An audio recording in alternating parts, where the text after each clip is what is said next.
Assalamualaikum warahmatullahi wabarakatuh. Waalaikumsalam warahmatullahi wabarakatuh.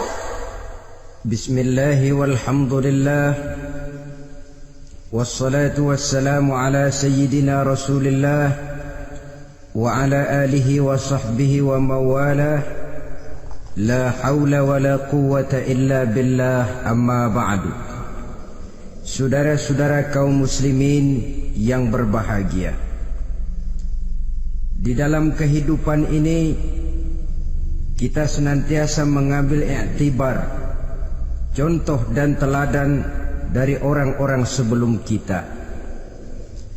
Itu sebabnya kepada baginda Nabi kita Muhammad sallallahu alaihi wasallam Allah Subhanahu wa taala menjelaskan cerita para nabi sebelum beliau dalam ayat "Tsumma naqussu 'alaika min anba'ir rusuli ma nusabbitu bihi fu'adak."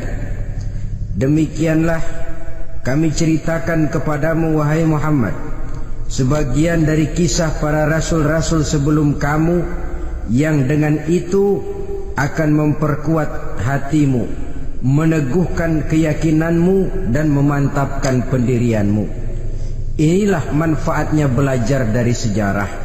Jadi jangankan kita, baginda Nabi sendiri pun oleh Allah Subhanahu wa taala diceritakan sejarah para nabi sebelum beliau yang dimusuhi oleh umatnya, yang dicaci maki oleh kaumnya, yang terusir dari kampung halamannya, bahkan sampai ada yang terbunuh oleh umatnya.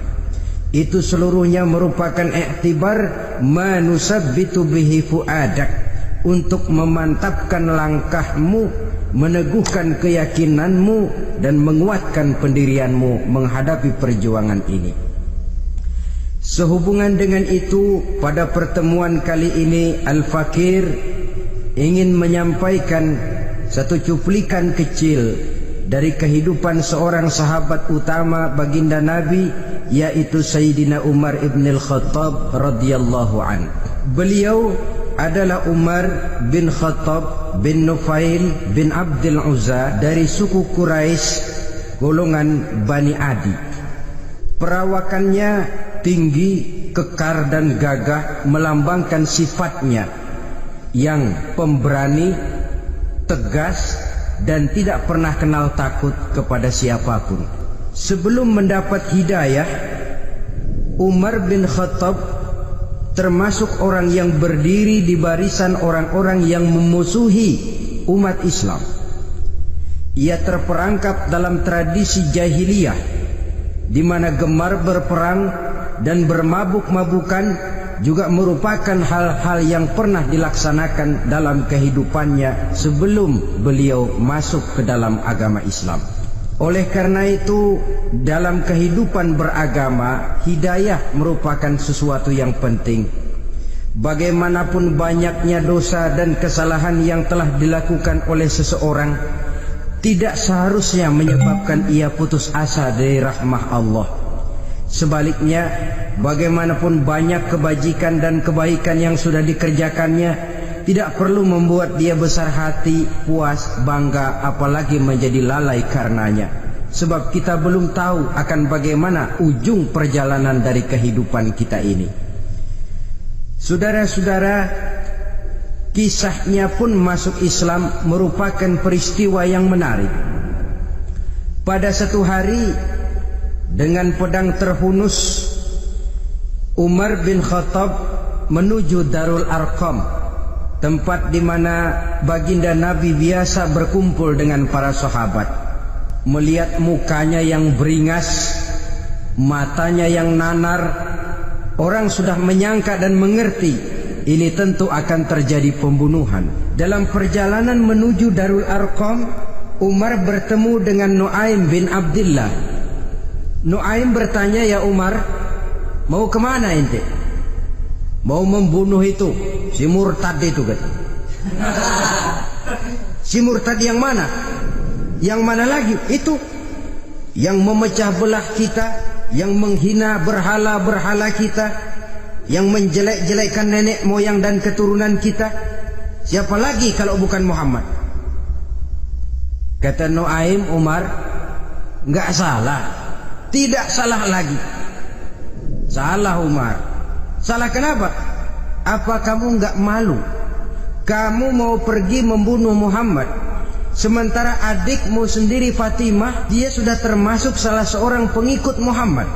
Mendengar ini, muka yang memang tadinya sudah marah dan merah, tambah jadi kelabu.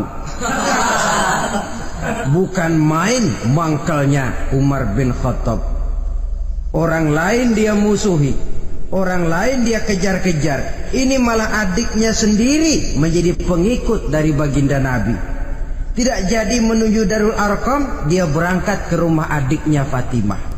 Adapun di rumah Fatimah sedang berkumpul Fatimah, suaminya Sa'id bin Zaid, dan seorang sahabat Habbab ibnul Arad. Mereka sedang membaca Quran. Waktu itu Quran belum lagi dijilid macam sekarang, jadi masih merupakan suhuf atau lembaran-lembaran tercecer saja. Ketuk pintu. Ya tentu tidak assalamualaikum karena dia belum Islam. Tok, tok, tok. Siapa di luar? Umar. Mendengar suaranya saja, ini sahabat yang namanya Habbab ibnul Arad sudah lari ke belakang pintu. Sambil komat kamit baca doa mohon diselamatkan oleh Allah. Adapun Fatimah yang sedang memegang suhuf, lembaran tulisan Quran itu, menyembunyikan suhuf itu di belakang bajunya. Umar masuk. Fatimah, saya bang. Apa benar berita yang saya dengar? Berita apa itu bang? Bahwa kau sudah masuk Islam. Bang, andai kata Muhammad memang benar, bagaimana? Sudahlah, jangan belit-belit. Jawab saja, kau masuk Islam benar atau tidak? Ya. Saudara hadirin, begitu dikatakan iya, tangannya langsung melayang, menampar muka adiknya ini, sehingga mengalir darah dari hidungnya. Suaminya Sa'id bin Zaid yang mencoba melindungi istrinya, dipegang lehernya, dibanting, diduduki dadanya. Oh, ini jawara ini. Namun pada saat sedemikian, suara kebenaran terpantul dari mulut Fatimah, adik dari Umar bin Khattab ini. Umar, apakah engkau memukul orang yang bersaksi bahwa tidak ada Tuhan melainkan Allah dan Muhammad Rasulullah? Apakah engkau menganiaya seseorang yang terpanggil untuk mengikuti kebenaran? Manusia macam apa engkau, Umar? Saudara, memang dia orang keras, tapi hatinya mudah menerima kebenaran. Sehingga mendengar kalimat adiknya ini tercenung dia sejenak, melongo, bengong kata anak sekarang. Ini kalau tidak karena keyakinan yang mantap, tidak mungkin orang ini, anak adik saya ini bicara macam begini. Umar, mengapa engkau memukul orang yang bersaksi bahwa tidak ada Tuhan melainkan Allah dan Muhammad Rasulullah? Mengapa engkau pukul orang yang mengikuti kebenaran, menerima hidayah dari Allah? Begitu yakin dan mantapnya, walaupun di tengah satu hal yang sangat menakutkan. Siapa yang tidak takut orang Quraisy berhadapan dengan Umar bin Khattab yang dikenal sebagai singa padang pasir pada waktu itu? Malahan dia termasuk salah seorang jagoan. Di tradisi masyarakat jahiliyah itu ada satu pasar yang namanya pasar Ukaz. Tiap tahun di pasar itu diadakan pesta. Pertama pertandingan syair. Jadi penyair waktu itu jadi kebanggaan. Syair-syair yang menang itu digantung di dinding Ka'bah. Jadi setiap suku akan bangga kalau mempunyai ahli syair yang hebat. Nah, lalu diadakan juga lah perlombaan balap kuda, memanah, termasuk gulat. Lah Umar ini tiap kali pertarungan mesti menang. Belum pernah ada yang berhasil mengalahkan dia. Jawara. Saudara-saudara, mendengar adiknya begitu mantap hatinya, apalagi ketika adiknya berkata begitu, suhuf lembaran yang disembunyikan di belakang bajunya tersembul. Apa yang kau sembunyikan di balik bajumu itu? Suhuf. Apa suhuf itu? Lembaran Al-Quran. Coba saya lihat. Enggak boleh. Kenapa? Kamu kotor. Orang kotor tidak boleh megang Quran. Saya mau lihat. Enggak boleh. Kalau kamu mau lihat, mandi dulu. Diturutinya permintaan adiknya itu. Lalu diambilnya suhuf tadi. Dia baca. Kebetulan ayat yang dibacanya ayat pertama dari surah Toha yang berlanjut dengan ayat 14 pada surah yang sama. Bismillahirrahmanirrahim. Toha ma anzalna ilaikal qur'ana litashqa illa tazkiratan liman yakhsha. Toha, tidaklah aku turunkan Al-Quran ini untuk bikin sukar manusia, melainkan merupakan pengingat bagi orang-orang yang takut kepada Allah. Lalu pada ayat ke-14, innani anallahu la ilaha illa ana fa'budni. Sesungguhnya akulah Allah, tidak ada Tuhan melainkan aku, maka hendaknya hanya kepadakulah kamu menyembah. Wa aqimis sholata li dzikri, dirikanlah salat untuk mengingat aku. Inna sa'ata atiyatun akadu ukhfiha litujza kullu nafsin ma tas'a. Sesungguhnya kiamat itu pasti akan datang, yang sengaja waktunya kami tidak beritahukan kepada kamu semua, untuk kami balas segala setiap orang tentang apa saja yang telah mereka lakukan dalam kehidupan di dunia ini. Setelah membaca ayat ini, gemetar tangannya. Ini sih nggak main-main ini. Ini belum pernah saya baca ajaran semacam ini. Tidak patut orang yang mempunyai kitab suci semacam ini dimusuhi. Ini sesuatu yang benar. Tergetar jiwanya. Fatimah, Muhammad di mana Muhammad? Saya tidak akan memberitahu kepada kamu. Di mana? Saya tidak akan memberitahu. Lebih baik kau bunuh saya kalau memang maksudmu mau mencelakakan Muhammad. Sama sekali saya tidak akan mencelakakan dia, Fatimah. Kasih tahu saja, di mana dia? Darul Arqam. Bergegas dia menuju Darul Arqam. Di dalam Nabi memang sedang kumpul dengan para sahabat. Termasuk ada Sayyidina Hamzah yang juga terkenal jawara juga. Ketuk pintu. Ketuk pintu. Siapa di luar? Umar. Di dalam ini geger sebagian sahabat. Umar datang ini pasti bencana. Umar datang, wah, kalau istilah kampung, kerok dan urusan.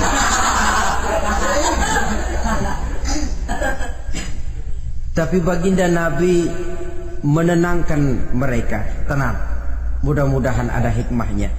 Sayyidina Hamzah tampil, bukakan dia pintu. Kalau niatnya baik, kita terima. Kalau niatnya tidak baik, saya paling depan. Dibukakan pintu. Begitu dibukakan pintu, Umar masuk merangkul baginda Nabi. Kemudian dengan tersendat, asyhadu an la ilaha illallah wa asyhadu annaka ya Muhammad Rasulullah. Saya bersaksi tidak ada Tuhan melainkan Allah, dan saya bersaksi bahwa engkau hai Muhammad adalah utusan Allah. Sahabat takbir semua, Allahu Akbar, Allahu Akbar.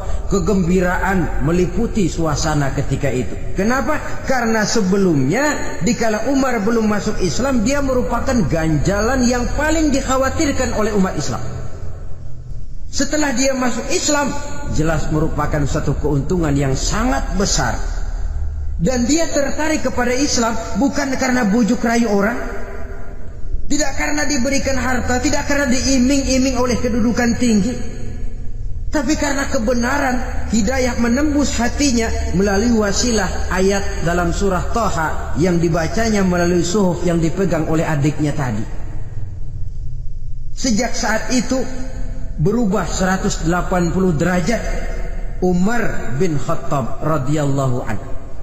Tetapi tetap dengan sifatnya keras, tegas, dan tidak pernah kenal takut kepada siapapun. Cuma kalau sebelum Islam dia kerasnya kepada Islam, setelah dia masuk Islam muter arah. kepada siapapun yang memusuhi Islam, dia bersikap keras, tegas, dan tidak pernah kenal takut. Bahkan setelah beliau masuk Islam, satu hari ketika di Darul Arqam kumpul-kumpul, waktu itu Nabi belum berdakwah secara terbuka karena pengikut masih sedikit. Sayyidina Umar usul, "Ya Rasul, ada apa Umar? Alasna 'alal haq fi mamatina wa mahyana?" Ya Rasul, bukankah kita ini berdiri di atas sesuatu yang benar? Bukankah mati kita, hidup kita untuk melaksanakan sesuatu yang benar? Bala ya Umar, betul Umar. Wallazi nafsi biyadih, innakum la'alal haq in muttum wa in hiyitum. Demi Allah Umar, kata Nabi, sesungguhnya kamu dan kita semua berdiri di atas kebenaran, hidup ataupun mati. Setelah mendapat jawaban begini, Umar masuk kepada tujuan pembicaraannya. Izan ya Rasul, fafimal ihtifal. Kalau memang begitu ya Rasul, kalau memang kita yakin kita berdiri di atas kebenaran, kita hidup karena kebenaran, kita mati pun memperjuangkan kebenaran, fafimal ihtifal. Kenapa mesti ngumpet-ngumpet? Kenapa harus sembunyi-sembunyi? Wallazi ba'asaka bil haqq, demi Allah ya Rasul, la takhrujanna wa la nakhrujanna ma'ak.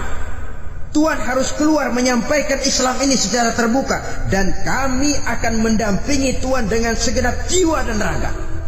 Sekali masuk Islam gak tanggung-tanggung. Yang kayak begini ini yang kita perlukan sekarang ini. Begitu masuk Islam gak tanggung seluruhnya, jiwa dan raganya masuk Islam. Beliau yang pertama kali mengajukan ide, kenapa harus dakwah sembunyi ya Rasul? Wong kita berdiri di atas kebenaran, memperjuangkan sesuatu yang hak. Kalau kita mati, kita pun mati membela kebenaran. Kenapa mesti fafimal ikhtifa? Kenapa harus sembunyi-sembunyi? Mulai sekarang mari keluar ya Rasul, saya akan dampingi Tuhan, nyawa taruhannya. Saudara hadirin yang saya hormati, selalu dia tempat-tempat yang pernah dia melaksanakan maksiat sebelum dia Islam, selalu dia kunjungi sampai dia berkata, tidak ada tempat yang pernah saya melakukan kesalahan sebelum saya Islam yang harus saya tutupi dengan kebajikan setelah saya Islam sekarang ini. Bahkan ada satu riwayat menjelaskan beliau itu yang tinggi badannya, kekar perawakannya, gemetar orang ngadepin dia. Tapi beliau sendiri sangat mudah gemetar kalau sudah mendengar ayat-ayat Allah. Sehingga ada satu riwayat menjelaskan Sayyidina Umar itu setelah masuk Islam, kalau sholat kadang-kadang bila menoleh ke kanan beliau senyum, bila menoleh ke kiri beliau menangis berurai air mata. Ada orang bertanya, ya Umar, kenapa menengok ke kanan kau senyum, ke kiri kau menangis? Itulah kalau saya ingat jahilnya saya sebelum Islam. Adapun bila saya menoleh ke arah sebelah kanan saya tersenyum, teringat betapa dulu saya membuat berhala dari korma. Saya tumpuk-tumpuk, saya susun begitu.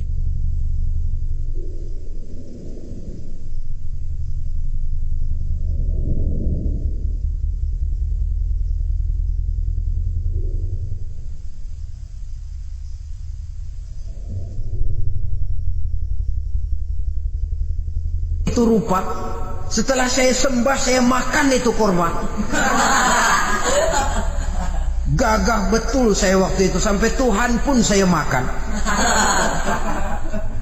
Adapun kalau saya menoleh ke kiri, teringat putri kesayangan saya yang terbawa oleh tradisi jahiliyah, takut menanggung aib, merasa malu mempunyai anak perempuan, sampai dia terkubur hidup-hidup. Berurai air mata saya mengingat semua itu. Padahal Nabi sudah memberikan jaminan. Sebab saudara jangan lupa, orang kafir masuk Islam, dalam Islam itu dihitung dari bayi lagi, dari nol. Itulah untungnya. Jadi misalnya sudah 60 tahun, dari kecil sampai 60 tahun kafir, umur 61 masuk Islam. Nah, sejak umur 61 itulah yang dihisab oleh Allah. 60 tahun ke bawah gratis bersih pemutihan. Istimewa betul. Tapi jangan lalu diniatin, gua kafir aja. Nanti sudah tua-tua mau giliran mati baru Islam, itu diniatin lain. Ini yang karena faktor hidayah, saudara-saudara. Nah, cintanya kepada baginda Nabi luar biasa. Dalam setiap pertempuran beliau selalu di front terdepan. Bahkan demikian cintanya sampai ketika hari di mana baginda Nabi wafat, saudara-saudara. Disampaikan berita wafat Nabi kepada Umar ini. Ya Umar, baginda Nabi sudah wafat. Kamu ngomong apa? Baginda Nabi sudah wafat. Bukan sedih, nyabut pedang, keluar matanya melotot. Siapa yang bilang Muhammad mati, saya tabas batang lehernya. Begitu cintanya beliau kepada baginda Nabi, sampai-sampai nggak menerima kalau Nabi wafat. Taruhlah nggak bisa mati bersamaan, bolehlah mati beriring-iring saja barangkali maksudnya. Saudara-saudara, cabut pedang, kelayaban kemana-mana. Ayo, siapa ngomong Muhammad mati, saya tabas batang lehernya. Sampai bertemu dengan Sayyidina Umar, Sayyidina Abu Bakar. Di tempat orang banyak, Sayyidina Abu Bakar yang bijaksana ini pidato. Ayuhan nas, man kana ya'budu Muhammadan fa inna Muhammadan qad mata. Wa man kana ya'budu Allah fa inna Allah hayyun la yamut. Wahai manusia, barang siapa yang menyembah Muhammad, maka Muhammad sudah mati. Tetapi barang siapa yang menyembah Allah, Allah akan hidup selamanya dan tidak akan pernah mati. Mendengar pidato ini, Sayyidina Umar sadar bahwa sebenarnya yang tidak bisa mati itu cuma Allah. Bagaimanapun agungnya baginda Nabi, besarnya baginda Nabi, tinggi akhlak budi pekertinya Nabi, cintanya beliau kepada Nabi, toh Nabi manusia dan manusia harus mati. Kemudian dibacakan surah Ali Imran ayat 144. Wa ma Muhammadun illa rasul qad khalat min qablihi rusul afa in mata aw qutila qalabtum ala aqabikum. Muhammad tidak lain daripada manusia, telah datang kepadanya rasul. Apakah jika ia mati engkau kembali menjadi murtad atau mundur ke belakang? Mendengar ayat ini dibacakan, Sayyidina Umar sadar, berurai air matanya, menangis dalam kesedihannya. Ini cintanya yang demikian tinggi kepada baginda Rasulullah sallallahu alaihi wasallam. Begitulah seluruh kesalahan yang dia lakukan pada saat sebelum dia masuk Islam, berusaha dia tutupi dan dia tebus dengan segala kebaikan, pengabdian, perbuatan soleh setelah dia masuk Islam. Sehingga diajarkan oleh baginda Nabi, ittaqillaha haitsu ma kunta wa atbi'i sayyi'atal hasanata tamhuha wa khaliqin nasa bi khuluqin hasanin. Bertakwalah kamu kepada Allah, kata Nabi, dimanapun saja kamu berada. Jadi takwa tidak kenal tempat. Dimanapun saja kamu berada, bertakwalah kepada Allah. Di rumah takwa, di pasar takwa, di kantor takwa, di tengah orang banyak takwa, pada waktu sendirian takwa. Ittaqillaha haitsu ma kunta. Bertakwalah kau kepada Allah dimanapun saja kamu berada. Jangan takwa pakai tempat. Di masjid takwa, di kantor nyolong. Itu tidak haitsu ma kunta yang diajarkan oleh Nabi. Dimanapun kamu berada, bertakwalah kepada Allah. Wa atbi'i sayyi'atal hasanah tamhuha. Dan iringi perbuatanmu yang salah dengan kebaikan. Jadi kalau satu saat terselip kita berbuat salah, cepat iringi dengan kebaikan. Tamhuha, dengan harapan kebaikan yang kita kerjakan akan menutupi dosa yang terselip kita lakukan. Amin. ngomongin orang, astagfirullahalazim, banyak istighfar. Istighfarnya mudah-mudahan bisa nutupin dosa karena ngomongin orang.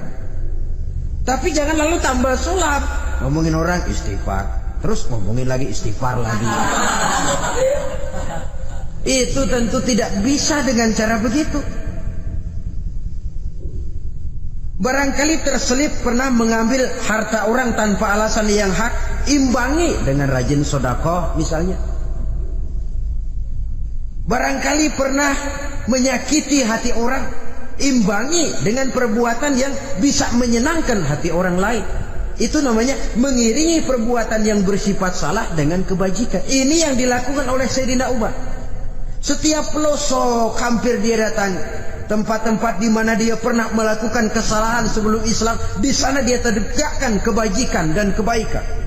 Kegagahannya, keperkasaannya, keberaniannya sepenuhnya bulat-bulat sudah diwakafkan untuk kepentingan Islam. Saudara hadirin yang saya hormati, diperlukan orang-orang yang punya keberanian macam Sayyidina Umar. Berani karena panggilan hidayah, bukan berani babi. Babi berani juga babi, cuman nyeruduk. Artinya berani yang tanpa pertimbangan. Berani yang tanpa pertimbangan pada akhirnya akan menyulitkan kita sendiri. Beliau gagah, beliau berani, beliau punya kekuatan, beliau punya wewenang, dan itu dimanfaatkannya untuk menjadi backing baginda Nabi kita Muhammad sallallahu alaihi wasallam. La takhrujanna wa la nakhrujanna ma'ak ya Rasul. Rasul, keluar, sampaikan dakwah secara terbuka. Saya akan mendampingi Tuhan. Jika ada yang ganggu Tuhan, saya paling depan. Backing yang mendampingi Rasul untuk menyampaikan risalah Islamiyah ini. Saudara hadirin yang saya hormati, wa khaliqin nasa bi khuluqin hasanin, kata Nabi, dan pergaulilah manusia dengan akhlak yang baik, karena dengan ini kau bisa mengambil hati orang. Dalam hadis lain katakan, innakum la tas'una an-nasa bi amwalikum walakin yasauhum minkum bastul wajhi wa husnul khuluq. Kamu tidak akan bisa menyenangkan orang banyak dengan hartamu, tapi kamu bisa ambil hati mereka dengan budi pekerti yang luhur dan muka yang manis. Dengan harta belum tentu kita bisa menyenangkan semua orang, tapi budi pekerti yang luhur, muka yang manis, itu yang akan bisa membuat kau menyenangkan orang banyak.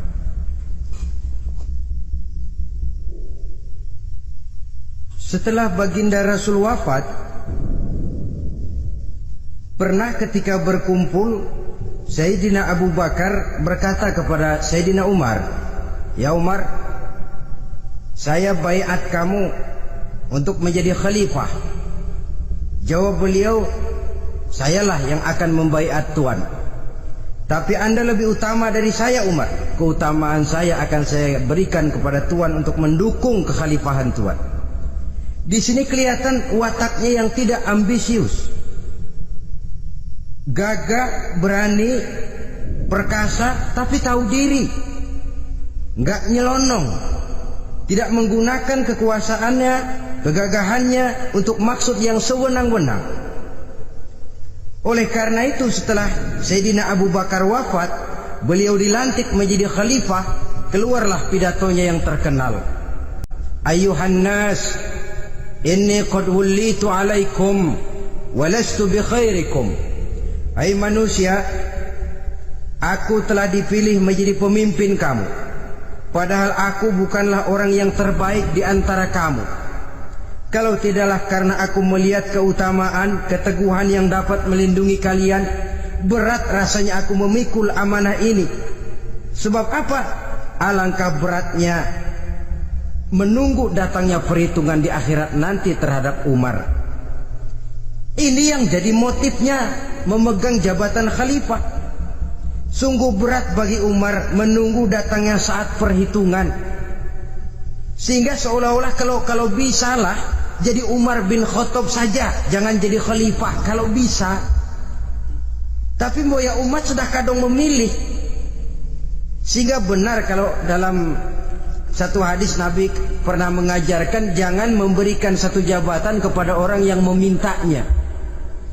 Sebab orang kalau sudah minta jabatan, apalagi pakai jilat-jilat, pakai upeti-upeti, tentu ada tendensinya. Ada batu di balik udang. Kalau udang di balik batu kan mungkin nggak kelihatan, tapi kalau batu di balik udang kelihatan betul itu. Ada maunya, ambisinya. Jangan memberikan satu jabatan kepada orang yang memintanya. Seakan di batinnya Sayyidina Umar menyesali. Kenapa Umar nggak jadi Umar saja, kok mau jadi khalifah gitu. Alangkah berat perhitungan buat saya di akhirat nanti. Nah, setelah jadi khalifah, sebagai satu i'tibar, saya akan mencoba mengemukakan beberapa sifatnya yang menonjol untuk pelajaran buat kita semua. Pertama, sikapnya terhadap keluarganya setelah beliau menjadi khalifah.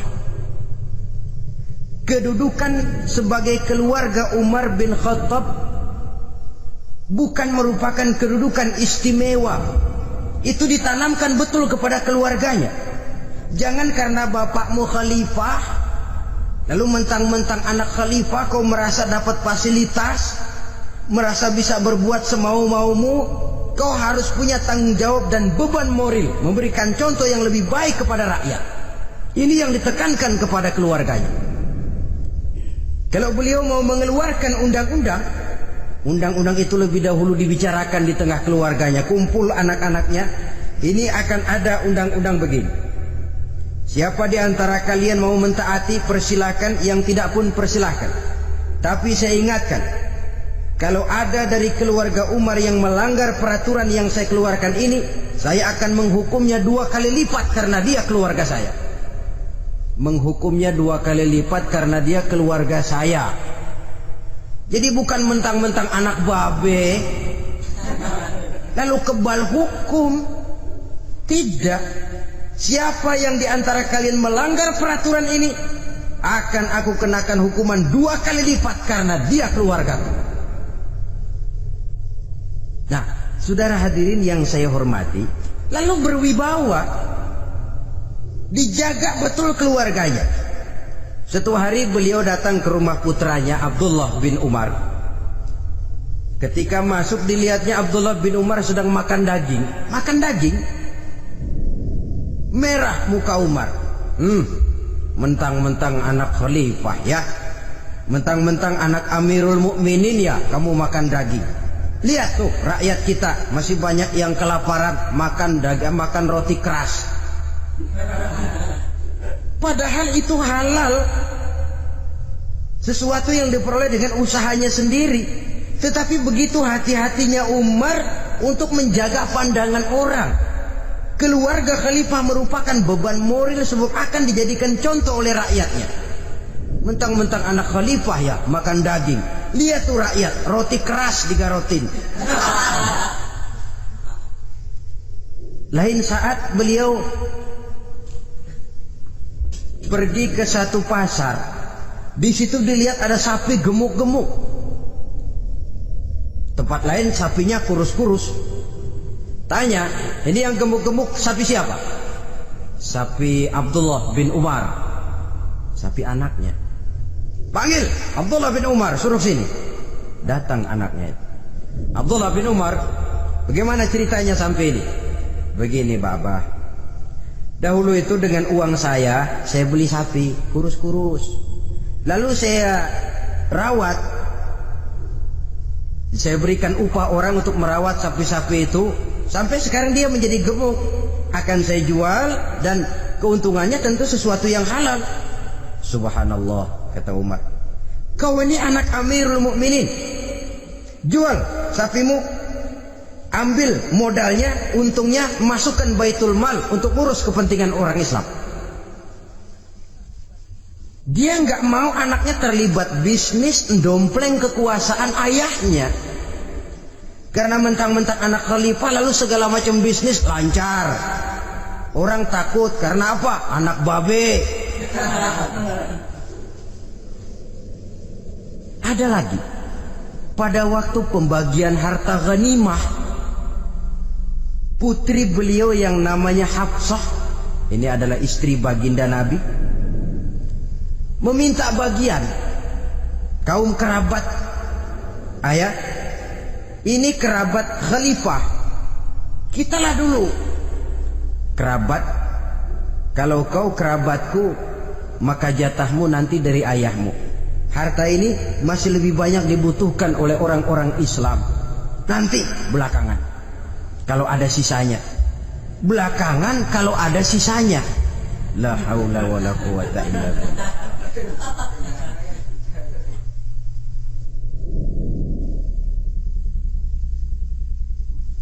Saudara hadirin, itu terhadap keluarganya.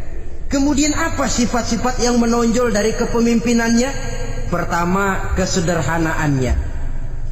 Beliaulah satu-satunya khalifah, Amirul Mukminin, setingkat presiden kalau sekarang, yang punya jubah cuma 2 dan 1 pun punya anaknya.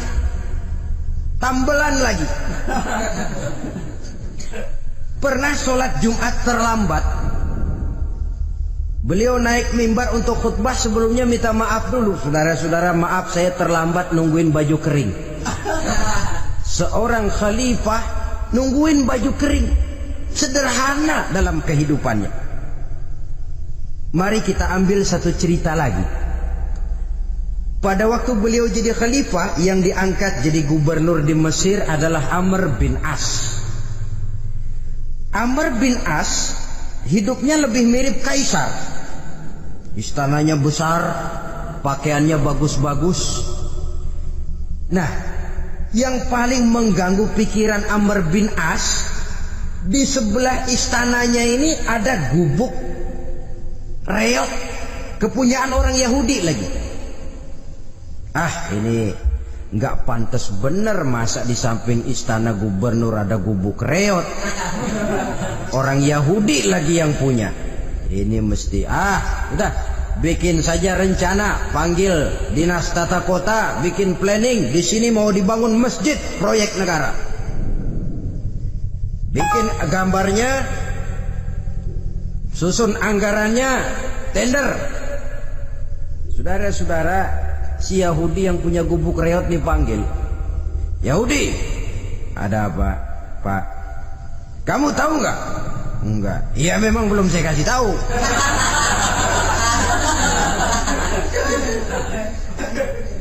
Ada apa, Pak? Itu kamu punya gubuk, tahu? Kena proyek. Proyek apa, Pak? Kami mau bangun masjid besar di situ, dan tidak sesuai ada gubuk reot di samping tempat gubernur. Jadi maksud Bapak, gubukmu, tanah-tanahnya mau saya bebaskan, saya beli. Enggak mau, Pak, saya enggak mau jual. Saya bayar 2 kali lipat. Enggak mau. 3 kali lipat, 6 kali lipat juga enggak mau, Pak. Saya dari muda peres keringat banting tulang cuma segitu-gitunya, Pak, tempat saya tinggal. Gubuk reot sama tanahnya sedikit, makmur saya, Pak, cuma rumah sama sumur.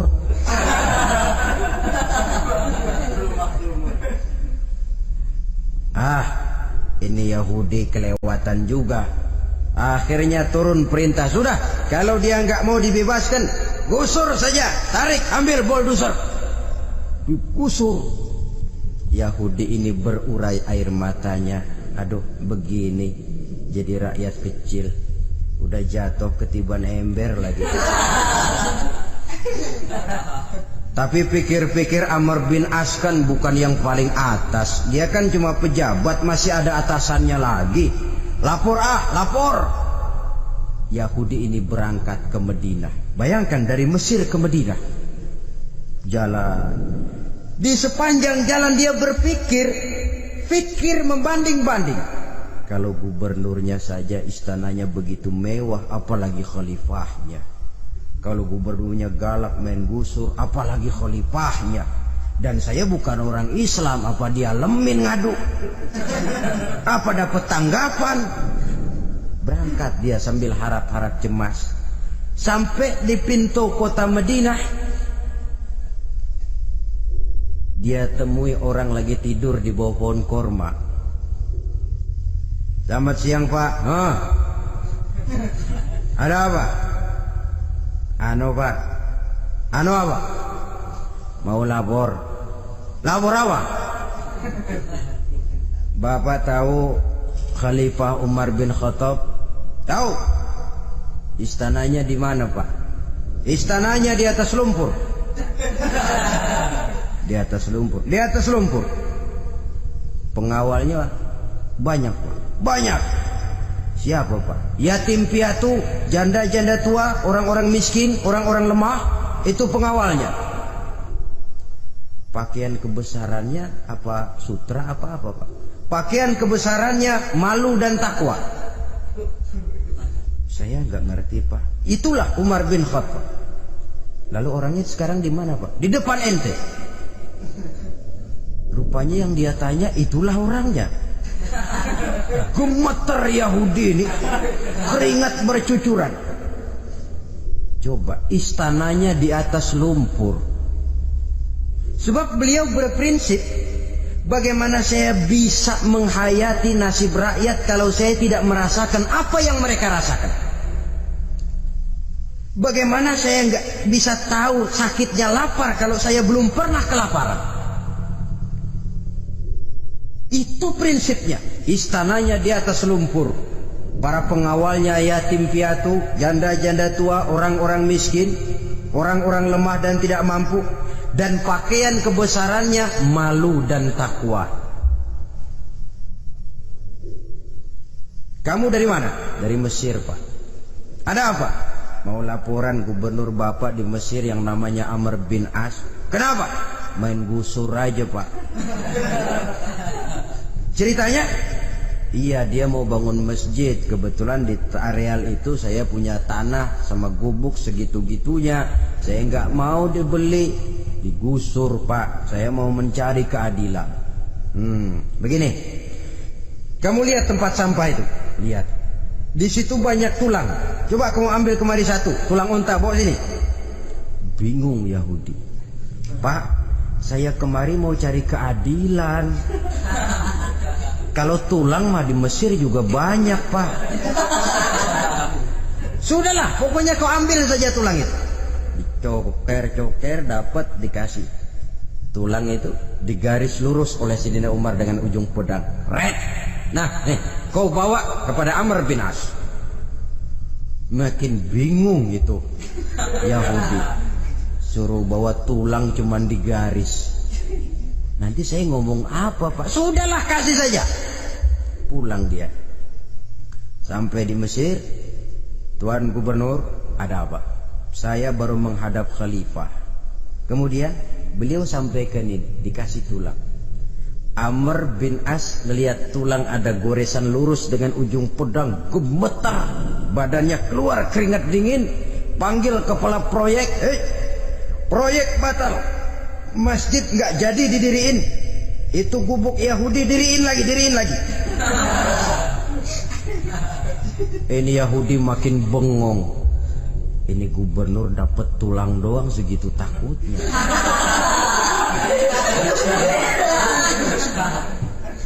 Ada apa sebenarnya Tuan Gubernur? Kamu tahu? Ini nasihat pahit buat saya dari Amirul Mukminin Umar bin Khattab. Seolah-olah beliau bilang, hai Amr bin As, jangan mentang-mentang sedang berkuasa ya. Pada suatu saat kau akan jadi tulang-tulang kayak begini. Maka mumpung kamu masih hidup dan berkuasa, berlaku lurus dan adillah kamu seperti lurusnya garis di atas tulang ini. Red. Lurus, adil, jangan bengkok. Sebab kalau kamu bengkok, nanti aku yang luruskan pakai pedangku. Siapa yang nggak ngeper digituin? Sampai akhirnya apa? Kata si Yahudi, Pak, kalau begitu Islam adil ya. Adil. Kalau gitu biarin dah Pak, tanah saya. Mau kamu jual? Bukan saya jual Pak, saya kasih aja dah. Campur gubuk-gubuknya, ambil aja dah.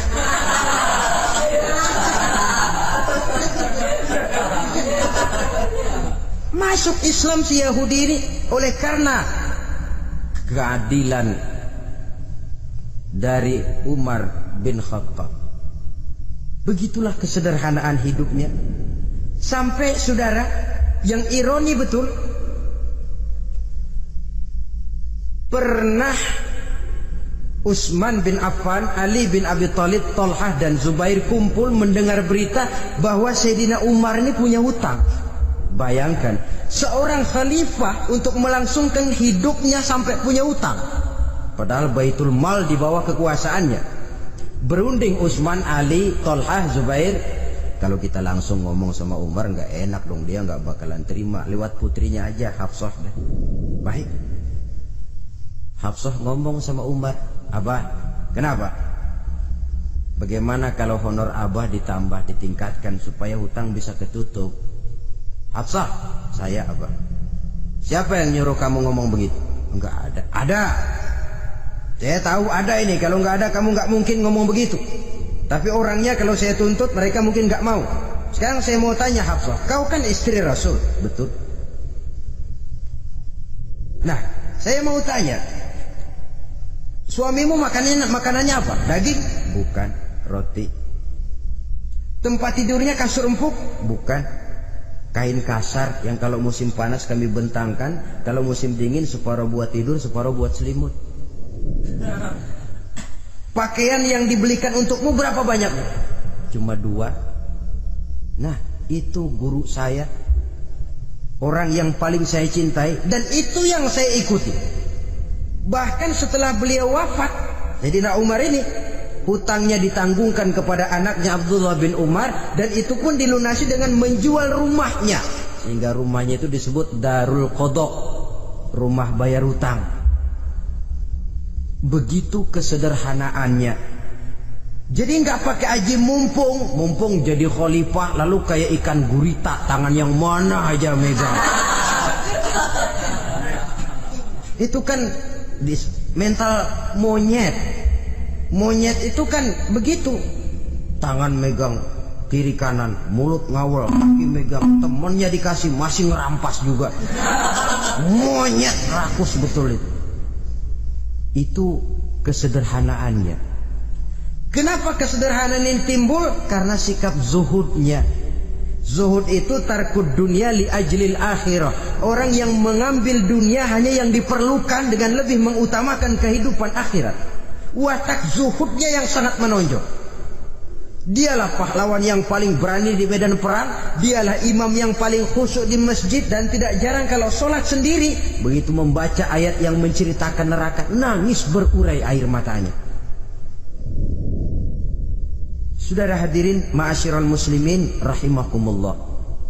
Jadi kesederhanaan dan kezuhudan ini bukan lewat teori disampaikan oleh Umar, bukan lewat penataran seluruh aparat, tidak, lewat contoh konkret. Inilah saya, contoh sederhana dan zuhud. Bagaimana saya akan bisa merasakan penderitaan kalau saya sendiri tidak pernah menderita? Bagaimana saya akan tahu sakitnya lapar kalau saya belum pernah kelaparan? Maka tanpa penataran, tanpa upgrading segala macam, berhasil karena prinsip keteladanan. Beliau jadi contoh utama. Dan sumber utamanya tentu tidak lain karena contoh dari baginda Nabi besar Muhammad sallallahu alaihi wasallam. 2, sederhana. Yang kedua, zuhud. Yang ketiga, sifat yang menonjol dari kekhalifahannya adalah adil. Kalau sudah bicara soal hukum, dia tidak pernah kenal kompromi. Adalah seorang pemuka Nasrani masuk Islam, namanya Jabalah bin Aiham. Ketika dia bikin haji, kain ihramnya keinjak orang Arab yang hitam, Badui. Jengkel, dia merasa bekas tokoh, enak aja nih orang udah jelek nginjak lagi. Ditempeleng orang tadi. Orang ini lapor kepada Umar. Panggil Jabalah bin Aiham. Panggil. Kau ditampar? Betul Khalifah. Tampar dia. Tampar lagi. Dipukul orang itu di depan Sayyidina Umar. Jadi tidak karena kau ini bekas kepala suku, kau ini bekas orang terhormat, lalu ada kebijaksanaan yang tidak bijaksana. Kebijaksanaan yang akhirnya jadi tidak bijaksana. Dan itu memang sudah dimulai dengan memblokir keluarganya. Tidak satu keluarganya pun yang boleh mempunyai perasaan bahwa menjadi keluarga khalifah merupakan fasilitas dan keuntungan. Kau jangan makan di atas punggungku. Kau jangan menikmati fasilitas di atas keringatku. Dan tidak ada keinginan mewariskan jabatan khalifah kepada anak-anaknya. Pernah beliau musyawarah, saya bingung, kenapa khalifah? Gubernur Kufah ini sulit nyari orang. Diangkat yang lemah, rakyat ngeluh. Diangkat yang keras, rakyat juga ngeluh. Ada calon khalifah, kalau ini mah nggak salah lagi nih buat gubernur Kufah. Siapa? Abdullah bin Umar, anak beliau sendiri. Melotot matanya. Jangan macam-macam kau. Cukup satu orang Umar memegang jabatan. Kalau berhasil, kami keluarga Umar sudah merasakannya. Kalau gagal, cukup kegagalan seorang Umar. Tidak berusaha mengorbitkan anaknya. Wah, anak babeh diangkat jadi jadi ano. Tidak, malah diblokir. Cari yang lain. Tapi Abdullah bin Umar cukup syarat ya khalifah. Dia orang bertakwa dan soleh. Yang takwa dan soleh bukan cuma anak Umar, anak orang lain juga banyak yang takwa dan soleh. Itu prinsipnya. Sehingga ketegasannya ini membuat orang jadi sungkan. Dan tidak seorang pun berani kirim-kirim upeti hadiah. Pernah itu ada pejabat dari Azerbaijan kirim makanan, kue, mending apa? Kue. Gitu dicicipi enak. Enak juga ya kue ini. Enak khalifah. Ini di sana apa makan rakyat biasa? Bukan, ini makanan orang-orang fit. Nah, dibungkus lagi itu kue. Dibungkus. Ontamu mana? Di luar. Ambil, bawa pulang, serahkan lagi kepada gubernur di sana, kasih tahu salam dari Umar bin Khattab. Kenyangkan dulu rakyat dengan makanan seperti ini. Kita belakangan. Jadi kalau rakyat lapar, saya orang pertama yang akan merasakan kelaparan. Tapi kalau rakyat makmur, biarlah saya menjadi orang terakhir yang kenyang. Kan bagus prinsip itu. Jikalau rakyat kelaparan, saya akan jadi orang pertama yang merasakan lapar. Tapi kalau rakyat makmur, biar saya jadi orang terakhir yang kenyang. Jangan dibalik. Pada saat rakyat kelaparan, dia kekenyangan. Dan selanjutnya, sikap keadilannya ini saudara-saudara menyebabkan hukum lalu jadi berwibawa. Pernah beliau jalan-jalan di lorong kota Madinah di tempat yang namanya Harah bersama Aslam. Ada ibu-ibu, anaknya nangis, lapar ma, sabar dikit lagi matang gitu. Emang tuh ibu lagi ngerebus. Bunyi air ngegulak, luguk. Umar lihati dari jauh, belum juga matang. Nih anak dari nangis lapar sampai capek nangis sampai tidur. Anak tidur, Umar samperin, Bu, emang masak apa sih kok nggak bisa matang? Saya nggak masak apa-apa tuan. Itu pating kerubuk apa? Ketika dibuka ya cuma air saja. Subhanallah, ibu sudah ngebohongi anak ibu sendiri. Habis harus bagaimana tuan? Saya sudah nggak punya makanan untuk dimasak. Sementara perut nggak kenal kompromi. Jalan satu-satunya ya terpaksa anak saya bohongi. Saya bilang sebentar lagi matang sampai dia tidur sekarang ini. Memangnya Khalifah Umar gimana sih ngurusi rakyatnya? Subhanallah, dia orang zalim. Dia yang memegang urusan kami, tapi dia nggak tahu nasib saya. Anak kelaparan, keluarga terlantar. Oh begitu. Iya, zalim betul Umar bin Khattab itu. Kalau begitu ibu tunggu sebentar. Dia pulang bersama Aslam menuju Baitul Mal. Dia ambil tepung 1 karung, dipikul sendiri. Dipikul sendiri, kata Aslam, ya Khalifah biar saya yang bawa. Jangan. Kenapa Khalifah? Apa kau kira kau sanggup mikul dosa saya di akhirat nanti? Biar saya yang mikul sendiri. Dia bawa ke tempat tuh ibu-ibu, dia masakin sendiri. Nah bu, sudah matang, persilakan masak, makan. Alhamdulillah Tuhan, mudah-mudahan Allah memberkahi Tuhan. Tuhan lebih baik dari Umar bin Khattab yang zalim itu. Memang sebenarnya Tuhan siapa, kata tuh ibu? Saya. Iya, saya ya Umar bin Khattab yang ibu bilang zalim itu. Gemetar si ibu, gemetar si ibu. Tapi memang peka dan menghargai kritik orang, tidak membungkam setiap orang yang nadanya sumbang atau berbeda. Kadang beliau berkata, saya khawatir karena orang terlalu segan dengan saya, lalu gak ada yang berani negur kalau saya salah. Kan begitu biasanya.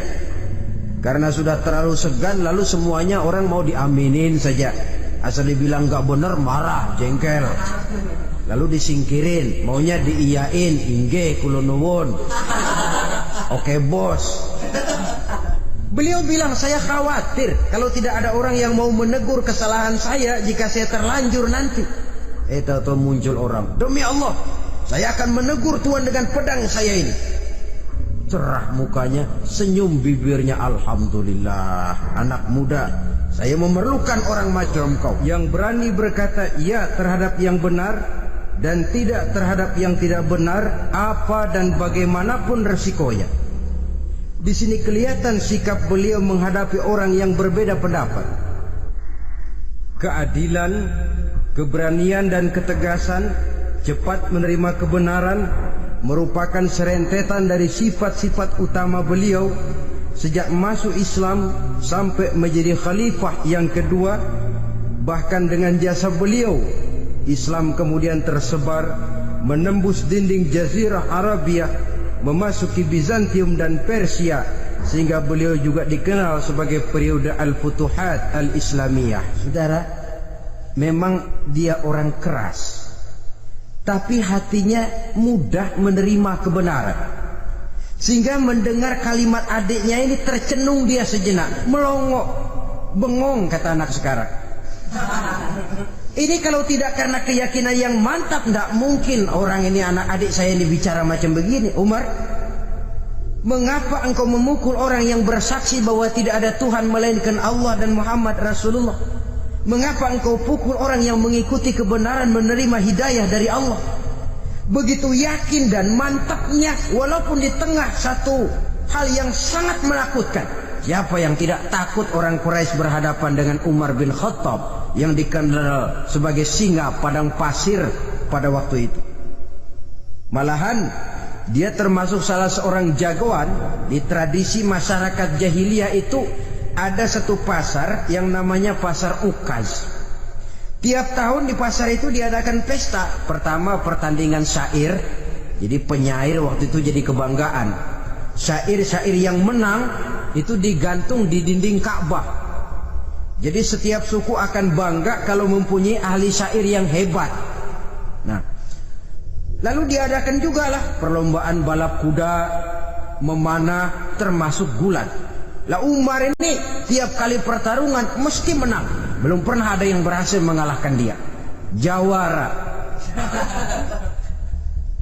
Saudara-saudara, mendengar adiknya begitu mantap hatinya, apalagi ketika adiknya berkata begitu, suhuf, lembaran yang disembunyikan di belakang bajunya tersembul.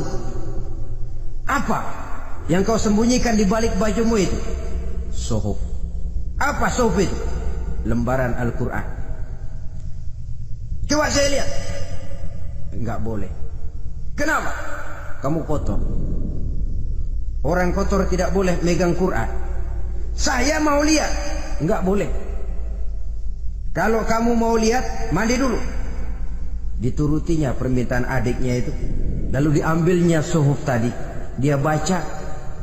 Kebetulan ayat yang dibacanya ayat pertama dari surah Toha yang berlanjut dengan ayat 14 pada surah yang sama. Bismillahirrahmanirrahim. Toha ma anzalna ilaikal qur'ana litashqa illa tazkiratan liman yakhsha. Toha, tidaklah aku turunkan Al-Quran ini untuk bikin sukar manusia, melainkan merupakan pengingat bagi orang-orang yang takut kepada Allah. Lalu pada ayat ke-14, innani anallahu la ilaha illa ana fa'budni. Sesungguhnya akulah Allah, tidak ada Tuhan melainkan aku, maka hendaknya hanya kepadakulah kamu menyembah. Wa aqimis sholata li dzikri, dirikanlah salat untuk mengingat aku. Inna sa'ata atiyatun akadu ukhfiha litujza kullu nafsin ma tas'a. Sesungguhnya kiamat itu pasti akan datang, yang sengaja waktunya kami tidak beritahukan kepada kamu semua, untuk kami balas segala setiap orang tentang apa saja yang telah mereka lakukan dalam kehidupan di dunia ini. Setelah membaca ayat ini, gemetar tangannya. Ini sih nggak main-main ini. Ini belum pernah saya baca ajaran semacam ini. Tidak patut orang yang mempunyai kitab suci semacam ini dimusuhi. Ini sesuatu yang benar. Tergetar jiwanya. Fatimah, Muhammad di mana Muhammad? Saya tidak akan memberitahu kepada kamu. Di mana?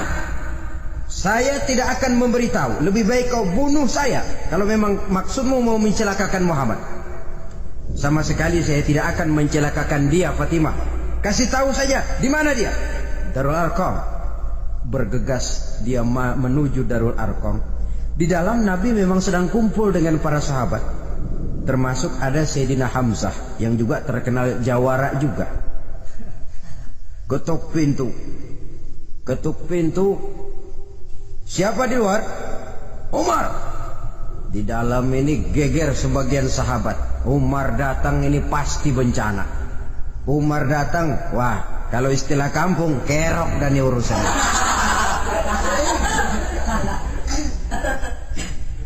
Tapi baginda Nabi menenangkan mereka. Tenang, mudah-mudahan ada hikmahnya. Sayyidina Hamzah tampil, bukakan dia pintu. Kalau niatnya baik, kita terima. Kalau niatnya tidak baik, saya paling depan. Dibukakan pintu. Begitu dibukakan pintu, Umar masuk merangkul baginda Nabi. Kemudian dengan tersendat, asyhadu an la ilaha illallah wa asyhadu annaka ya Muhammad Rasulullah. Saya bersaksi tidak ada Tuhan melainkan Allah, dan saya bersaksi bahwa engkau hai Muhammad adalah utusan Allah. Sahabat takbir semua, Allahu Akbar, Allahu Akbar. Kegembiraan meliputi suasana ketika itu. Kenapa? Karena sebelumnya dikala Umar belum masuk Islam, dia merupakan ganjalan yang paling dikhawatirkan oleh umat Islam. Setelah dia masuk Islam, jelas merupakan satu keuntungan yang sangat besar. Dan dia tertarik kepada Islam bukan karena bujuk rayu orang, tidak karena diberikan harta, tidak karena diiming-iming oleh kedudukan tinggi, tapi karena kebenaran, hidayah menembus hatinya melalui wasilah ayat dalam surah Thaha yang dibacanya melalui suhuf yang dipegang oleh adiknya tadi. Sejak saat itu berubah 180 derajat Umar bin Khattab radhiyallahu anhu. Tetapi tetap dengan sifatnya keras, tegas, dan tidak pernah kenal takut kepada siapapun. Cuma kalau sebelum Islam dia kerasnya kepada Islam, setelah dia masuk Islam muter arah. Kepada siapapun yang memusuhi Islam dia bersikap keras, tegas, dan tidak pernah kenal takut. Bahkan setelah beliau masuk Islam, satu hari ketika di Darul Arqam kumpul-kumpul, waktu itu Nabi belum berdakwah secara terbuka karena pengikut masih sedikit. Sayyidina Umar usul, ya Rasul, ada apa Umar? Alasna alal haq fi mamatina wa mahyana. Ya Rasul, bukankah kita ini berdiri di atas sesuatu yang benar? Bukankah mati kita, hidup kita untuk melaksanakan sesuatu yang benar? Bala ya Umar, betul Umar. Wallazi nafsi biyadih, innakum la'alal haq in muttum wa in hiyitum. Demi Allah Umar, kata Nabi, sesungguhnya kamu dan kita semua berdiri di atas kebenaran, hidup ataupun mati. Setelah mendapat jawaban begini, Umar masuk kepada tujuan pembicaraannya. Izan ya Rasul, fa fimal ihtifal. Kalau memang begitu ya Rasul, kalau memang kita yakin kita berdiri di atas kebenaran, kita hidup karena kebenaran, kita mati pun memperjuangkan kebenaran, fa fimal ihtifal. Kenapa mesti ngumpet-ngumpet? Kenapa harus sembunyi-sembunyi? Wallazi ba'asaka bil haqq, demi Allah ya Rasul, la takhrujanna wa la nakhrujanna ma'ak. Tuhan harus keluar menyampaikan Islam ini secara terbuka, dan kami akan mendampingi Tuhan dengan segenap jiwa dan raga. Sekali masuk Islam gak tanggung-tanggung. Yang kayak begini ini yang kita perlukan sekarang ini. Begitu masuk Islam gak tanggung seluruhnya, jiwa dan raganya masuk Islam. Beliau yang pertama kali mengajukan ide, kenapa harus dakwah sembunyi ya Rasul? Wong kita berdiri di atas kebenaran, memperjuangkan sesuatu yang hak. Kalau kita mati, kita pun mati membela kebenaran. Kenapa mesti fafimal ikhtifa? Kenapa harus sembunyi-sembunyi? Mulai sekarang mari keluar ya Rasul, saya akan dampingi Tuhan, nyawa taruhannya. Saudara hadirin yang saya hormati,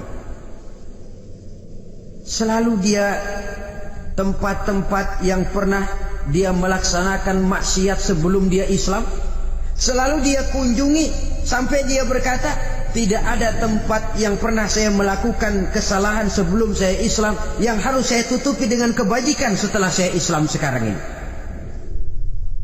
Bahkan ada satu riwayat menjelaskan beliau itu yang tinggi badannya, kekar perawakannya, gemetar orang ngadepin dia. Tapi beliau sendiri sangat mudah gemetar kalau sudah mendengar ayat-ayat Allah. Sehingga ada satu riwayat menjelaskan Sayyidina Umar itu setelah masuk Islam, kalau sholat kadang-kadang bila menoleh ke kanan beliau senyum, bila menoleh ke kiri beliau menangis berurai air mata. Ada orang bertanya, ya Umar, kenapa menengok ke kanan kau senyum, ke kiri kau menangis? Itulah kalau saya ingat jahilnya saya sebelum Islam. Adapun bila saya menoleh ke arah sebelah kanan saya tersenyum, teringat betapa dulu saya membuat berhala dari korma. Saya tumpuk-tumpuk, saya susun begitu.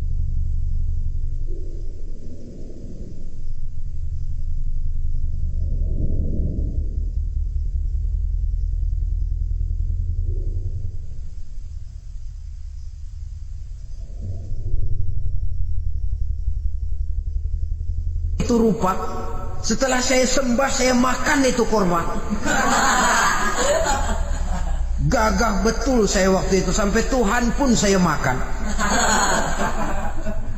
Adapun kalau saya menoleh ke kiri, teringat putri kesayangan saya yang terbawa oleh tradisi jahiliyah, takut menanggung aib, merasa malu mempunyai anak perempuan, sampai dia terkubur hidup-hidup. Berurai air mata saya mengingat semua itu. Padahal Nabi sudah memberikan jaminan. Sebab saudara jangan lupa, orang kafir masuk Islam, dalam Islam itu dihitung dari bayi lagi, dari nol. Itulah untungnya. Jadi misalnya sudah 60 tahun, dari kecil sampai 60 tahun kafir, umur 61 masuk Islam. Nah, sejak umur 61 itulah yang dihisab oleh Allah. 60 tahun ke bawah gratis bersih pemutihan. Istimewa betul. Tapi jangan lalu diniatin, gua kafir aja. Nanti sudah tua-tua mau giliran mati baru Islam. Nah, itu diniatin lain. Ini yang karena faktor hidayah, saudara-saudara. Nah, cintanya kepada baginda Nabi luar biasa. Dalam setiap pertempuran beliau selalu di front terdepan. Bahkan demikian cintanya sampai ketika hari di mana baginda Nabi wafat, saudara-saudara, disampaikan berita wafat Nabi kepada Umar ini. Ya Umar, baginda Nabi sudah wafat. Kamu ngomong apa? Baginda Nabi sudah wafat. Bukan sedih, nyabut pedang, keluar matanya melotot. siapa yang bilang Muhammad mati, saya tabas batang lehernya. Begitu cintanya beliau kepada baginda Nabi, sampai-sampai nggak menerima kalau Nabi wafat. Taruhlah nggak bisa mati bersamaan, bolehlah mati beriring-iring saja barangkali maksudnya. Saudara-saudara, cabut pedang, kelayaban kemana-mana. Ayo, siapa ngomong Muhammad mati, saya tabas batang lehernya. Sampai bertemu dengan Sayyidina Umar, Sayyidina Abu Bakar. Di tempat orang banyak, Sayyidina Abu Bakar yang bijaksana ini pidato. Ayuhan nas, man kana ya'budu Muhammadan fa inna Muhammadan qad mata. Wa man kana ya'budu Allah fa inna Allah hayyun la yamut. Wahai manusia, barang siapa yang menyembah Muhammad, maka Muhammad sudah mati. Tetapi barang siapa yang menyembah Allah, Allah akan hidup selamanya dan tidak akan pernah mati. Mendengar pidato ini, Sayyidina Umar sadar bahwa sebenarnya yang tidak bisa mati itu cuma Allah. Bagaimanapun agungnya baginda Nabi, besarnya baginda Nabi, tinggi akhlak budi pekertinya Nabi, cintanya beliau kepada Nabi, toh Nabi manusia dan manusia harus mati. Kemudian dibacakan surah Ali Imran ayat 144. Wa ma Muhammadun illa rasul qad khalat min qablihi rusul afa in mata aw qutilan qalabtum ala aqabikum. Muhammad tidak lain daripada manusia, telah datang kepadanya rasul. Apakah jika ia mati engkau kembali menjadi murtad atau mundur ke belakang? Mendengar ayat ini dibacakan, Sayyidina Umar sadar, berurai air matanya, menangis dalam kesedihannya. Ini cintanya yang demikian tinggi kepada baginda Rasulullah sallallahu alaihi wasallam. Begitulah seluruh kesalahan yang dia lakukan pada saat sebelum dia masuk Islam, berusaha dia tutupi dan dia tebus dengan segala kebaikan, pengabdian, perbuatan soleh setelah dia masuk Islam. Sehingga diajarkan oleh baginda Nabi, ittaqillaha haitsu ma kunta wa atbi'i sayyi'atal hasanata tamhuha wa khaliqin nasa bi khuluqin hasanin. Bertakwalah kamu kepada Allah, kata Nabi, dimanapun saja kamu berada. Jadi takwa tidak kenal tempat. Dimanapun saja kamu berada, bertakwalah kepada Allah. Di rumah takwa, di pasar takwa, di kantor takwa, di tengah orang banyak takwa, pada waktu sendirian takwa. Ittaqillaha haitsu ma kunta. Bertakwalah kau kepada Allah dimanapun saja kamu berada. Jangan takwa pakai tempat. Di masjid takwa, di kantor nyolong. Itu tidak haitsu ma kunta yang diajarkan oleh Nabi. Dimanapun kamu berada, bertakwalah kepada Allah. Wa atbi'i sayyi'atal hasanah tamhuha. Dan iringi perbuatanmu yang salah dengan kebaikan. Jadi kalau satu saat terselip kita berbuat salah, cepat iringi dengan kebaikan, tamhuha, dengan harapan kebaikan yang kita kerjakan akan menutupi dosa yang terselip kita lakukan. Amin.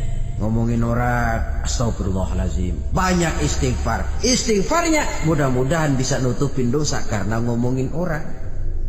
Tapi jangan lalu tambah sulap, ngomongin orang istighfar, terus ngomongin lagi istighfar lagi. Itu tentu tidak bisa dengan cara begitu. Barangkali terselip pernah mengambil harta orang tanpa alasan yang hak, imbangi dengan rajin sedekah misalnya. Barangkali pernah menyakiti hati orang, imbangi dengan perbuatan yang bisa menyenangkan hati orang lain. Itu namanya mengiringi perbuatan yang bersifat salah dengan kebajikan. Ini yang dilakukan oleh Sayyidina Umar. Setiap pelosok hampir dia datang, tempat-tempat di mana dia pernah melakukan kesalahan sebelum Islam, di sana dia tegakkan kebajikan dan kebaikan. Kegagahannya keperkasaannya, keberaniannya sepenuhnya bulat-bulat sudah diwakafkan untuk kepentingan Islam. Saudara hadirin yang saya hormati, diperlukan orang-orang yang punya keberanian macam Sayyidina Umar. Berani karena panggilan hidayah, bukan berani babi. Babi berani juga babi, cuman nyeruduk. Artinya berani yang tanpa pertimbangan. Berani yang tanpa pertimbangan pada akhirnya akan menyulitkan kita sendiri.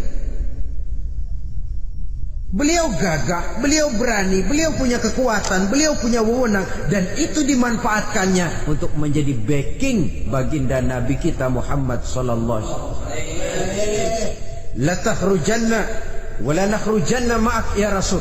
Rasul, keluar, sampaikan dakwah secara terbuka. Saya akan mendampingi Tuhan. Jika ada yang ganggu Tuhan, saya paling depan. Backing yang mendampingi Rasul untuk menyampaikan risalah Islamiyah ini. Saudara hadirin yang saya hormati, wa khaliqin nasa bi khuluqin hasanin, kata Nabi, dan pergaulilah manusia dengan akhlak yang baik, karena dengan ini kau bisa mengambil hati orang. Dalam hadis lain katakan, innakum la tas'una an-nasa bi amwalikum walakin yas'uhum minkum bastul wajhi wa husnul khuluq. Kamu tidak akan bisa menyenangkan orang banyak dengan hartamu, tapi kamu bisa ambil hati mereka dengan budi pekerti yang luhur dan muka yang manis.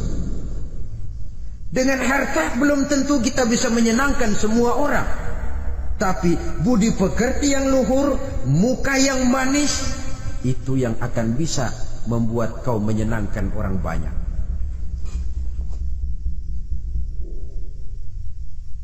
Setelah baginda Rasul wafat, pernah ketika berkumpul, Sayyidina Abu Bakar berkata kepada Sayyidina Umar, "Ya Umar, saya baiat kamu untuk menjadi khalifah." Jawab beliau, "Sayalah yang akan membaiat Tuan. Tapi Anda lebih utama dari saya, Umar. Keutamaan saya akan saya berikan kepada Tuan untuk mendukung kekhalifahan Tuan." Di sini kelihatan wataknya yang tidak ambisius, gagah, berani, perkasa, tapi tahu diri, nggak nyelonong, tidak menggunakan kekuasaannya, kegagahannya untuk maksud yang sewenang-wenang. Oleh karena itu, setelah Sayyidina Abu Bakar wafat, beliau dilantik menjadi khalifah. Keluarlah pidatonya yang terkenal, "Ayyuhan nas, inni qad wullitu alaikum walastu bi khairikum." Hai manusia, aku telah dipilih menjadi pemimpin kamu, padahal aku bukanlah orang yang terbaik di antara kamu. Kalau tidaklah karena aku melihat keutamaan, keteguhan yang dapat melindungi kalian, berat rasanya aku memikul amanah ini. Sebab apa? Alangkah beratnya menunggu datangnya perhitungan di akhirat nanti terhadap Umar. Ini yang jadi motifnya memegang jabatan khalifah. Sungguh berat bagi Umar menunggu datangnya saat perhitungan, sehingga seolah-olah kalau bisalah jadi Umar bin Khattab saja, jangan jadi khalifah kalau bisa. Tapi moya umat sudah kadang memilih, sehingga benar kalau dalam satu hadis Nabi pernah mengajarkan jangan memberikan satu jabatan kepada orang yang memintanya. Sebab orang kalau sudah minta jabatan, apalagi pakai jilat-jilat, pakai upeti-upeti, tentu ada tendensinya. Ada batu di balik udang. Kalau udang di balik batu kan mungkin nggak kelihatan, tapi kalau batu di balik udang kelihatan betul itu. Ada maunya, ambisinya. Jangan memberikan satu jabatan kepada orang yang memintanya. Seakan di batinnya Sayyidina Umar menyesali, kenapa Umar nggak jadi Umar saja, kok mau jadi khalifah gitu. Alangkah berat perhitungan buat saya di akhirat nanti. Nah, setelah jadi khalifah, Sebagai satu iktibar, saya akan mencoba mengemukakan beberapa sifatnya yang menonjol untuk pelajaran buat kita semua. Pertama, sikapnya terhadap keluarganya setelah beliau menjadi khalifah. Kedudukan sebagai keluarga Umar bin Khattab bukan merupakan kedudukan istimewa. Itu ditanamkan betul kepada keluarganya.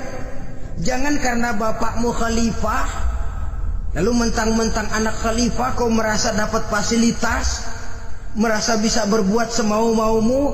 Kau harus punya tanggung jawab dan beban moral, memberikan contoh yang lebih baik kepada rakyat.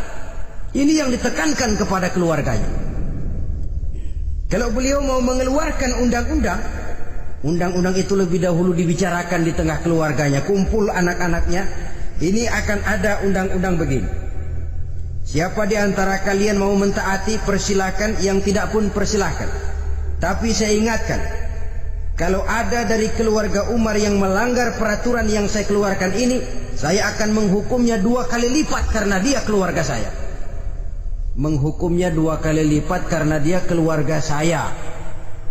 Jadi bukan mentang-mentang anak babe lalu kebal hukum. Tidak. Siapa yang di antara kalian melanggar peraturan ini, akan aku kenakan hukuman 2 kali lipat karena dia keluargaku. Nah, saudara hadirin yang saya hormati, lalu berwibawa, dijaga betul keluarganya. Suatu hari beliau datang ke rumah putranya Abdullah bin Umar. Ketika masuk dilihatnya Abdullah bin Umar sedang makan daging. Makan daging. Merah muka Umar. Mentang-mentang anak khalifah ya. Mentang-mentang anak Amirul Mukminin ya, kamu makan daging. Lihat tuh rakyat kita masih banyak yang kelaparan, makan daging, makan roti keras. Padahal itu halal. Sesuatu yang diperoleh dengan usahanya sendiri. Tetapi begitu hati-hatinya Umar untuk menjaga pandangan orang. Keluarga khalifah merupakan beban moral sebab akan dijadikan contoh oleh rakyatnya. Mentang-mentang anak khalifah ya makan daging. Lihat tuh rakyat, roti keras digarotin. Lain saat beliau pergi ke satu pasar. Di situ dilihat ada sapi gemuk-gemuk. Tempat lain sapinya kurus-kurus. Tanya, ini yang gemuk-gemuk sapi siapa? Sapi Abdullah bin Umar. Sapi anaknya. Panggil Abdullah bin Umar, suruh sini. Datang anaknya. Abdullah bin Umar, bagaimana ceritanya sampai ini? Begini, Baba. Dahulu itu dengan uang saya beli sapi kurus-kurus. Lalu saya rawat. Saya berikan upah orang untuk merawat sapi-sapi itu. Sampai sekarang dia menjadi gemuk. Akan saya jual dan keuntungannya tentu sesuatu yang halal. Subhanallah, kata Umar. Kau ini anak Amirul Mukminin. Jual sapimu. Ambil modalnya, untungnya masukkan baitul mal untuk urus kepentingan orang Islam. Dia nggak mau anaknya terlibat bisnis dompleng kekuasaan ayahnya. Karena mentang-mentang anak khalifah lalu segala macam bisnis lancar. Orang takut karena apa? Anak babe. Ada lagi. Pada waktu pembagian harta ghanimah, putri beliau yang namanya Hafsah, ini adalah istri baginda Nabi, meminta bagian.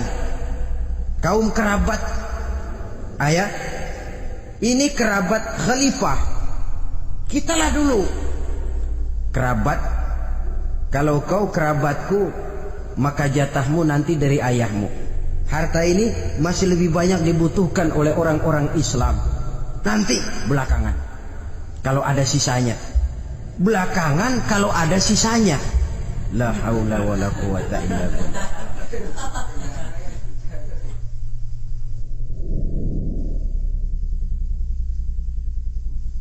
Saudara hadirin, itu terhadap keluarganya.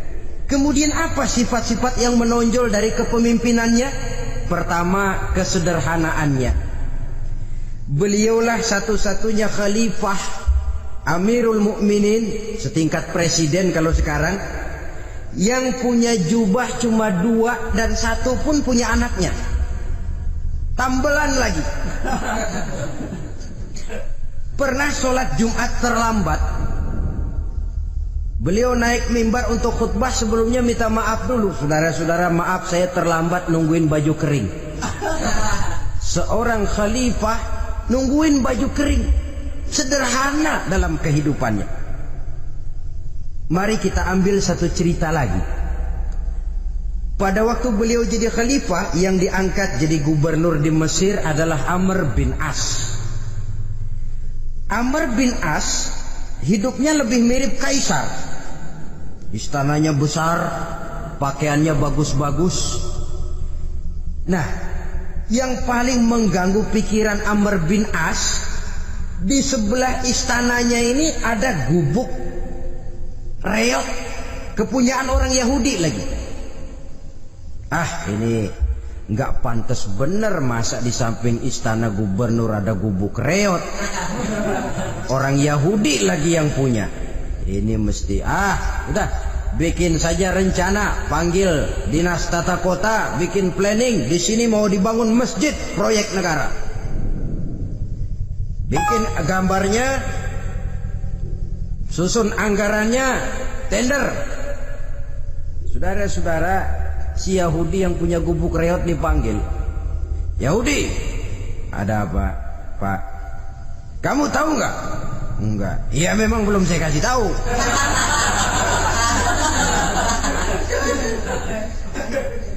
Ada apa, Pak? Itu kamu punya gubuk, tahu? Kena proyek. Proyek apa, Pak? Kami mau bangun masjid besar di situ, dan tidak sesuai ada gubuk reot di samping tempat gubernur. Jadi maksud Bapak, gubukmu, tanah-tanahnya mau saya bebaskan, saya beli. Enggak mau, Pak, saya enggak mau jual. Saya bayar 2 kali lipat. Enggak mau. 3 kali lipat, 6 kali lipat juga enggak mau, Pak. Saya dari muda peres keringat banting tulang cuma segitu-gitunya, Pak, tempat saya tinggal. Gubuk reot sama tanahnya sedikit, makmur saya, Pak, cuma rumah sama sumur.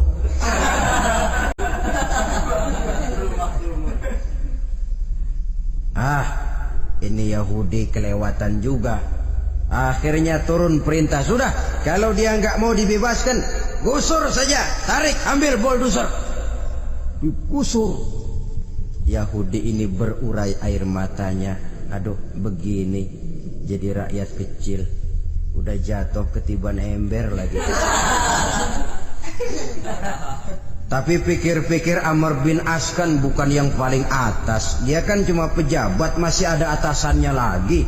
Lapor lapor. Yahudi ini berangkat ke Madinah. Bayangkan dari Mesir ke Madinah. Jalan. Di sepanjang jalan dia berpikir membanding-banding. Kalau gubernurnya saja istananya begitu mewah, apalagi khalifahnya. Kalau gubernurnya galak main gusur, apalagi khalifahnya.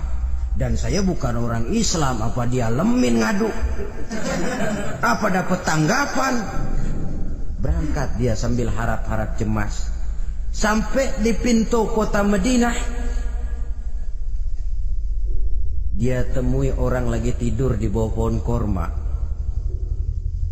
Selamat siang, Pak. Ada apa? Pak. Apa?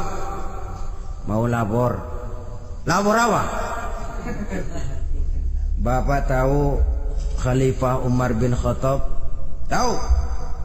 Istananya di mana, Pak? Istananya di atas lumpur. Di atas lumpur. Di atas lumpur.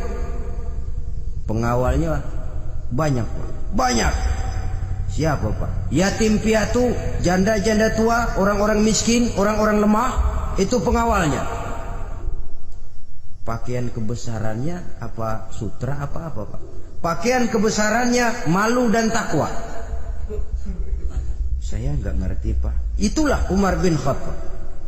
Lalu orangnya sekarang di mana Pak? Di depan ente. Rupanya yang dia tanya itulah orangnya. Gemeter Yahudi ini, keringat bercucuran.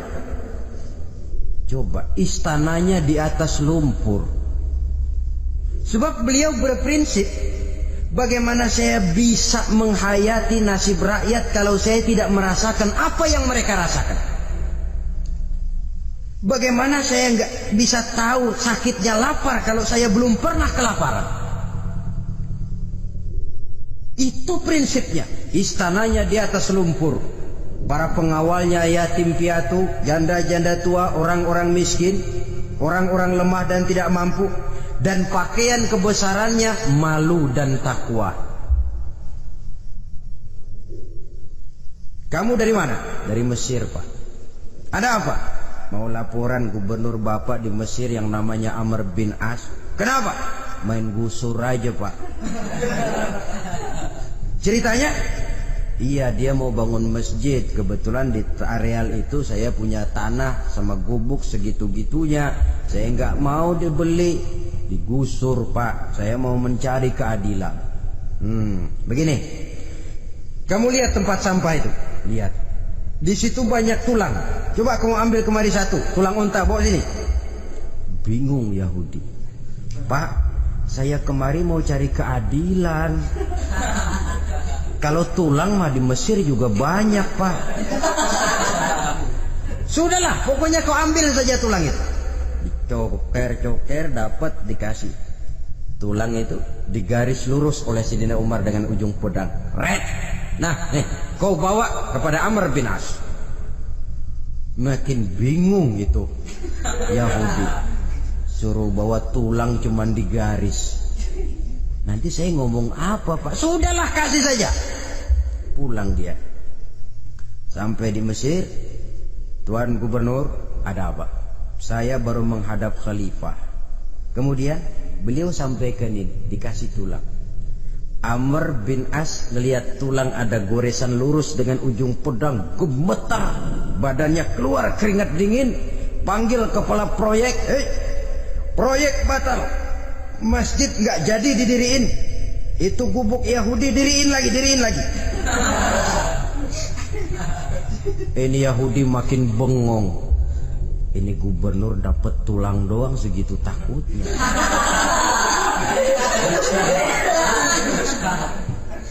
Ada apa sebenarnya Tuan Gubernur? Kamu tahu? Ini nasihat pahit buat saya dari Amirul Mukminin Umar bin Khattab. Seolah-olah beliau bilang, hai Amr bin As, jangan mentang-mentang sedang berkuasa ya. Pada suatu saat kau akan jadi tulang-tulang kayak begini. Maka mumpung kamu masih hidup dan berkuasa, berlaku lurus dan adillah kamu seperti lurusnya garis di atas tulang ini. Red. Lurus, adil, jangan bengkok. Sebab kalau kamu bengkok, nanti aku yang luruskan pakai pedangku. Siapa yang nggak ngeper digituin? Sampai akhirnya apa? Kata si Yahudi, Pak, kalau begitu Islam adil ya. Adil. Kalau gitu biarin dah Pak, tanah saya. Mau kamu jual? Bukan saya jual Pak, saya kasih aja dah. Campur gubuk-gubuknya, ambil aja dah.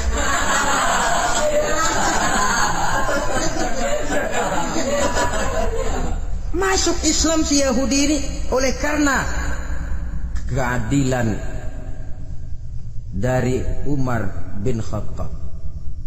Begitulah kesederhanaan hidupnya. Sampai saudara, yang ironi betul, pernah Utsman bin Affan, Ali bin Abi Thalib, Thalhah dan Zubair kumpul mendengar berita bahwa Sayyidina Umar ini punya hutang. Bayangkan, seorang khalifah untuk melangsungkan hidupnya sampai punya hutang. Padahal Baitul Mal di bawah kekuasaannya. Berunding Utsman, Ali, Thalhah, Zubair. Kalau kita langsung ngomong sama Umar nggak enak dong, dia nggak bakalan terima. Lewat putrinya aja, Hafsah deh. Baik. Hafsah ngomong sama Umar, Abah, kenapa? Bagaimana kalau honor Abah ditambah, ditingkatkan supaya hutang bisa ketutup? Hafsah, saya Abah. Siapa yang nyuruh kamu ngomong begitu? Enggak ada. Ada. Saya tahu ada ini. Kalau enggak ada kamu enggak mungkin ngomong begitu. Tapi orangnya kalau saya tuntut mereka mungkin enggak mau. Sekarang saya mau tanya Hafsah, kau kan istri Rasul, betul? Nah, saya mau tanya, suamimu makanannya apa? Daging? Bukan. Roti. Tempat tidurnya kasur empuk? Bukan. Kain kasar yang kalau musim panas kami bentangkan, kalau musim dingin separuh buat tidur, separuh buat selimut. Pakaian yang dibelikan untukmu berapa banyaknya? Cuma 2. Nah, itu guru saya, orang yang paling saya cintai, dan itu yang saya ikuti. Bahkan setelah beliau wafat, Sayyidina Umar ini hutangnya ditanggungkan kepada anaknya Abdullah bin Umar, dan itu pun dilunasi dengan menjual rumahnya, sehingga rumahnya itu disebut Darul Qadha, rumah bayar hutang. Begitu kesederhanaannya. Jadi nggak pakai aji mumpung jadi khalifah lalu kayak ikan gurita, tangan yang mana aja megang. Itu kan mental monyet. Monyet itu kan begitu, tangan megang kiri kanan, mulut ngawal, kaki megang, temennya dikasih masih ngerampas juga. Monyet rakus betul itu. Itu kesederhanaannya. Kenapa kesederhanaan ini timbul? Karena sikap zuhudnya. Zuhud itu tarkud dunia li ajlil akhirah. Orang yang mengambil dunia hanya yang diperlukan dengan lebih mengutamakan kehidupan akhirat. Watak zuhudnya yang sangat menonjol. Dialah pahlawan yang paling berani di medan perang. Dialah imam yang paling khusyuk di masjid. Dan tidak jarang kalau sholat sendiri, begitu membaca ayat yang menceritakan neraka, nangis berurai air matanya. Saudara hadirin ma'asyiral muslimin rahimakumullah. Jadi kesederhanaan dan kezuhudan ini bukan lewat teori disampaikan oleh Umar, bukan lewat penataran seluruh aparat, tidak, lewat contoh konkret. Inilah saya, contoh sederhana dan zuhud. Bagaimana saya akan bisa merasakan penderitaan kalau saya sendiri tidak pernah menderita? Bagaimana saya akan tahu sakitnya lapar kalau saya belum pernah kelaparan? Maka tanpa penataran, tanpa upgrading segala macam, berhasil karena prinsip keteladanan. Beliau jadi contoh utama. Dan sumber utamanya tentu tidak lain karena contoh dari baginda Nabi besar Muhammad sallallahu alaihi wasallam. 2, sederhana. Yang kedua, zuhud. Yang ketiga, sifat yang menonjol dari kekhalifahannya adalah adil. Kalau sudah bicara soal hukum, dia tidak pernah kenal kompromi. Adalah seorang pemuka Nasrani masuk Islam, namanya Jabalah bin Aiham. Ketika dia bikin haji, kain ihramnya keinjak orang Arab yang hitam, Badui. Jengkel, dia merasa bekas tokoh, enak aja nih orang udah jelek nginjak lagi. Ditempeleng orang tadi. Orang ini lapor kepada Umar. Panggil Jabalah bin Aiham. Panggil. Kau ditampar? Betul Khalifah. Tampar dia. Tampar lagi. Dipukul orang itu di depan Sayyidina Umar. Jadi tidak karena kau ini bekas kepala suku, kau ini bekas orang terhormat, lalu ada kebijaksanaan yang tidak bijaksana. Kebijaksanaan yang akhirnya jadi tidak bijaksana. Dan itu memang sudah dimulai dengan memblokir keluarganya. Tidak satu keluarganya pun yang boleh mempunyai perasaan bahwa menjadi keluarga khalifah merupakan fasilitas dan keuntungan. Kau jangan makan di atas punggungku, kau jangan menikmati fasilitas di atas keringatku. Dan tidak ada keinginan mewariskan jabatan khalifah kepada anak-anaknya. Pernah beliau musyawarah, saya bingung, kenapa khalifah? Gubernur Kufah ini sulit nyari orang. Diangkat yang lemah, rakyat ngeluh. Diangkat yang keras, rakyat juga ngeluh. Ada calon khalifah, kalau ini mah nggak salah lagi nih buat gubernur Kufah. Siapa? Abdullah bin Umar, anak beliau sendiri. Melotot matanya. Jangan macam-macam kau. Cukup satu orang Umar memegang jabatan. Kalau berhasil, kami keluarga Umar sudah merasakannya. Kalau gagal, cukup kegagalan seorang Umar. Tidak berusaha mengorbitkan anaknya. Wah, anak babe diangkat jadi ano. Tidak, malah diblokir. Cari yang lain. Tapi Abdullah bin Umar cukup syarat ya Khalifah. Dia orang bertakwa dan soleh. Yang takwa dan soleh bukan cuma anak Umar. Anak orang lain juga banyak yang takwa dan soleh. Itu prinsipnya. Sehingga ketegasannya ini membuat orang jadi sungkan. Dan tidak seorang pun berani kirim-kirim upeti hadiah. Pernah itu ada pejabat dari Azerbaijan kirim makanan. Kue, mending apa? Kue. Gitu dicicipi enak. Enak juga ya kue ini. Enak Khalifah. Ini di sana apa makan rakyat biasa? Bukan, ini makanan orang-orang fit. Nah, dibungkus lagi itu kue. Dibungkus. Ontamu mana? Di luar. Ambil, bawa pulang, serahkan lagi kepada gubernur di sana, kasih tahu salam dari Umar bin Khattab. Kenyangkan dulu rakyat dengan makanan seperti ini. Kita belakangan. Jadi kalau rakyat lapar, saya orang pertama yang akan merasakan kelaparan. Tapi kalau rakyat makmur, biarlah saya menjadi orang terakhir yang kenyang. Kan bagus prinsip itu. Jikalau rakyat kelaparan, saya akan jadi orang pertama yang merasakan lapar. Tapi kalau rakyat makmur, biar saya jadi orang terakhir yang kenyang. Jangan dibalik. Pada saat rakyat kelaparan, dia kekenyangan. Dan selanjutnya, sikap keadilannya ini saudara-saudara menyebabkan hukum lalu jadi berwibawa. Pernah beliau jalan-jalan di lorong kota Madinah, di tempat yang namanya Harak bersama Aslam. Ada ibu-ibu, anaknya nangis, lapar ma, sabar dikit lagi matang gitu. Emang tuh ibu lagi ngerebus, bunyi air ngegulak, luguk. Umar lihati dari jauh, belum juga matang. Nih anak dari nangis, lapar, sampai capek nangis, sampai tidur. Anak tidur, Umar samperin, Bu, emang masak apa sih kok nggak bisa matang? Saya nggak masak apa-apa Tuan. Itu pating kerubuk apa? Ketika dibuka ya cuma air saja.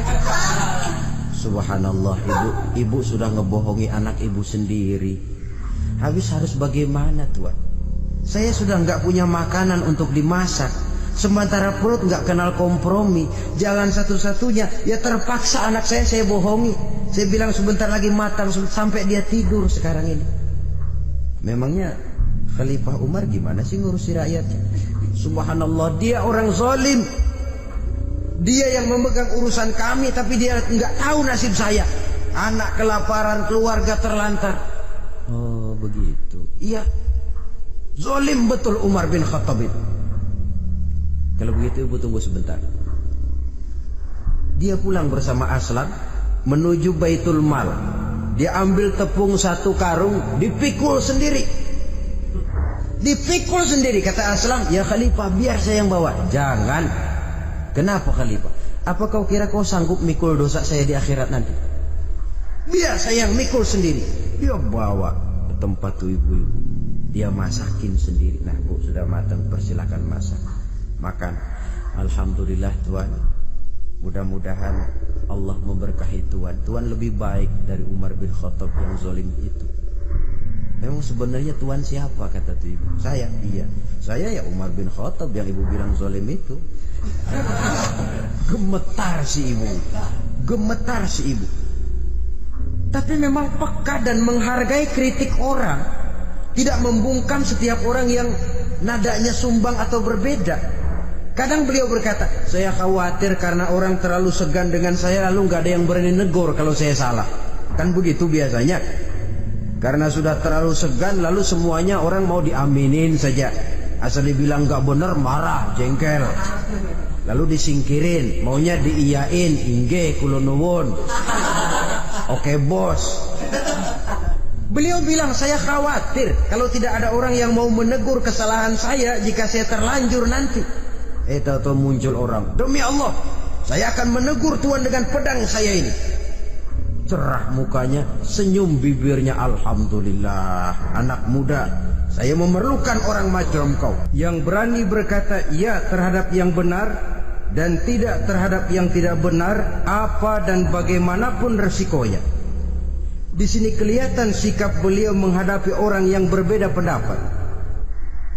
Keadilan, keberanian dan ketegasan, cepat menerima kebenaran merupakan serentetan dari sifat-sifat utama beliau sejak masuk Islam sampai menjadi khalifah yang kedua.